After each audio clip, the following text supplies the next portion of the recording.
कितीही देवधर्म करा, पण जोपर्यंत कर्म बदलत नाही तोपर्यंत काहीच होऊ शकत नाही. जेवढं एकट्याने संघर्ष कराल ना, तेवढं ताकदवान राहाल. अजिबात कोणाच्या भरोश्यावर बसू नका. स्वतःची ढाल स्वतः व्हा आणि स्वतःच्या जोरावर तुमचं अस्तित्व उभं करा. नातं हे हात आणि डोळ्यांसारखं असावं. हाताला लागावं आणि डोळ्यात पाणी यावं, आणि डोळ्यातलं पाणी पुसायला हाताने अलगद पुढे यावं. सगळं संपून जेव्हा हाती काही लागत नाही, तेव्हा माणूस अनुभवाने श्रीमंत झालेला असतो. जेव्हा जग तुम्हाला निर्बळ समजायला लागतं, तेव्हा जिंकणं गरजेचं असतं.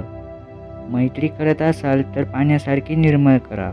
दूरवर जाऊन सुद्धा क्षणोक्षणी आठवेल अशी करा. सध्या लोक अशी वागतात, गरज पडली की आठवण आणि गरज संपली की अडचण. वेळेनं दाखवलं, काळानं शिकवलं, नकारांनी वाढवलं, अपमानांनी घडवलं. जीवनात आलेल्या गेलेल्या प्रत्येकाने जीवन जगायला शिकवलं. आजच्या काळात सरडा आणि माणसात काहीच फरक राहिला नाही.